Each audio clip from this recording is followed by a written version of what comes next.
Well, hey, howdy, hi, welcome back to my channel. Thank you so much for stopping by to join me today. I really do appreciate it. My name is Ellie, and I'm a witch, and this over here is my teaching assistant, Andy, and today I'm going to be talking to you guys about the movie The Birds.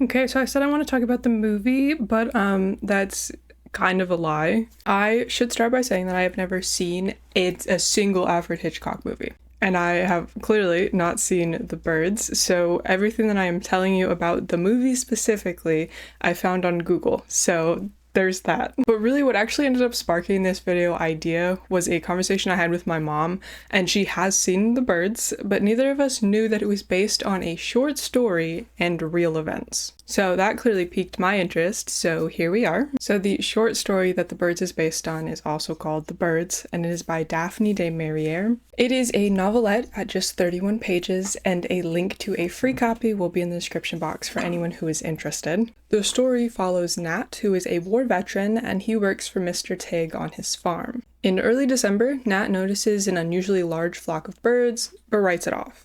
That night, though, the birds start tapping at his window, and when he opens it, half a dozen birds fly in and start attacking him. His children start screaming, and he rushes downstairs to see that they're also being attacked. He grabs a blanket and ends up killing like 50 birds. Nat tries to tell his neighbors about what had happened, but no one believes him. He then has to take care of all these little bird bodies, and so he ends up taking them to the beach to dispose of them, but while there, he notices thousands of seagulls just sitting on the water. Nat rushes home and immediately starts boarding up the cottage. Now, the BBC is sending out radio reports of the strange bird activity, but it isn't being reported at the severity that Nat's experiencing it. Nat then goes to pick up his daughter from school, and he actually runs into Mr. Tig, who he's able to convince to take his daughter home in his car. Nat then goes on foot. For his part, Mr. Tig is completely unfazed and says that he just plans to shoot the birds for sport. Nat is almost home when the seagulls descend on him, attacking him viciously, but he does make it home. A national emergency is announced as the birds across the country begin to actively attack and force entry into buildings. Nat keeps his family contained in the kitchen, and they're eating dinner while the birds just throw themselves against the window trying to get in. But then they hear artillery fire, planes overhead that are tore up by birds like throwing themselves into the propellers, but eventually the attacks stop. It is at that point that Nat realizes that the birds are only attacking when the tide comes in. The next day, the birds attack again, but when they stop, Nat takes his family to Mr. Tig's farm. The family ends up getting supplies and then returns home, and they actually end up passing a dead postman as they go. When they actually get home, the birds attack again, and Nat merely listens to them trying to break in as he smokes a cigarette, and the story ends. Now, a lot of people interpret the story to represent the British experience during World War II and the kind of anxieties that surrounded the government not being able to protect them and the aggression from an outside force. Daphne actually said she wrote the book after seeing a flock of seagulls attack a farmer as he was plowing his field. As I said though, the short story is not the only source of inspiration, and there were actually real-life bird attacks. In 1961, Capitola, California was attacked by shearbirds. Now the birds rammed cars, telephone wires, houses, anything they could. The attacks lasted for several hours before the birds finally just stopped. Then in 1991, there was another mass bird attack, this time by pelicans, which is much more alarming in my opinion. Jumping back in time a little bit to 1987, in Canada, there were 100 hospitalizations and 4 deaths in people who had consumed mussels. These 3 events are actually connected. It is due to an algae that is naturally occurring, but it causes neurological symptoms for those that ingest it, and that included the birds. As for the movie, what I could gather from a synopsis is that it is very of-the-time drama, centered on romance between the characters, but then birds start attacking them. There is a death due to the bird attacks, and then the couple leaves town. Very abridged version. Upon actually researching the movie though, I was met with some insane lore. So deviating from the whole topic of this video, let's talk about the main actress, Tippi Hedren. As I said, I have never seen an Alfred Hitchcock movie. I've never had a desire to see any of them, but what I didn't know was anything about him either. But getting back to Tippi, let's start with the birds and the literal birds in the movie. Now, Tippi had been told that they would be mechanical. They were not. Hitchcock did originally plan to have fake birds, but when Tippi turned down his sexual advances, as she had done many times over, he decided to use real birds, which actually ended up seriously injuring the actress and led to her hospitalization. He also apparently had his office right next to her dressing room, and he had a door between them so he could just walk in whenever he wanted. Moving on from that, and the abhorrent treatment of this poor woman, to the film Roar.